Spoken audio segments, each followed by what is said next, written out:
I want to talk about not becoming something.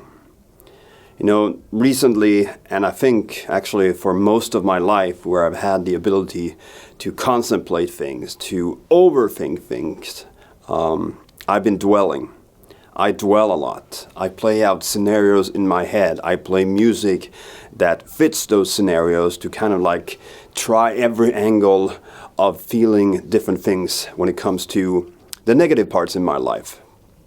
I've talked about a lot of this actually before, you know, the feeling of being misplaced and the feeling of being treated unfairly.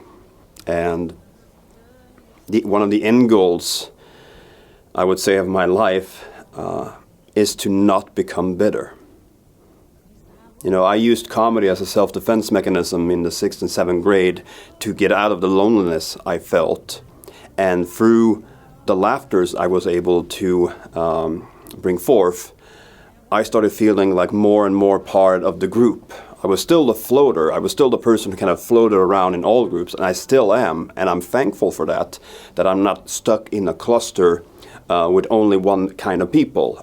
You know, I'm a curious person, and I love meeting new people and hearing their stories and just getting more angles on life, and you know, as many angles as I can, which I guess also fits into the whole idea of being a floater.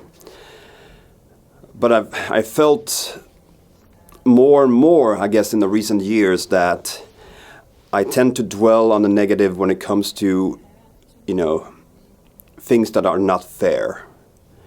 In my worldview, and I try to contemplate so many different angles of it, I have a certain view on things. And yes, of course, you know, my views are made up of the way I grew up, the way the system here in Sweden works, and even though I can see some things, I would say objectively, there are other things that I can't. You know, the whole, you know, in India you don't eat cows. In another country you don't do that. In another country you do this, and we think that's weird. You know, I don't think I can ever be. I don't think anyone can ever be completely objective about things. But then, when I think about these things that I think are, this is just unfair, because at the basic of things, it makes a person feel bad. And I think that one of the most fundamental things for us humans is the smile and the grin. Because those are, I would hope for most people, a smile is a good thing. And a sad grin is not a good thing.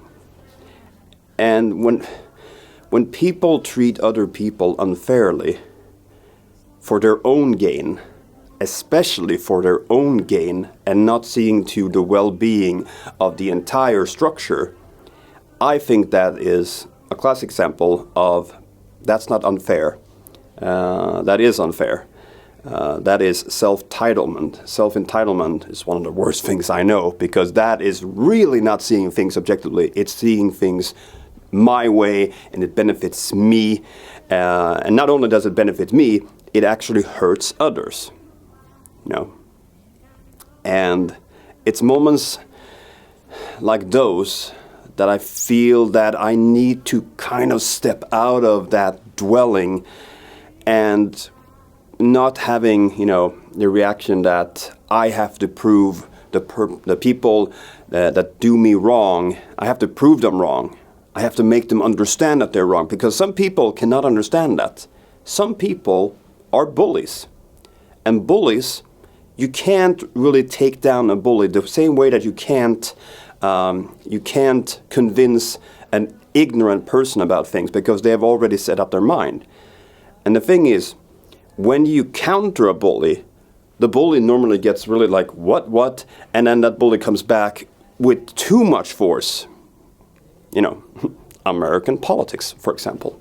And it's that kind of mentality, and that, you know, walking that line, that thin line of how can I make my point come across for the benefit of the structure, and make the people, the self-entitled people, understand that what they're doing is wrong.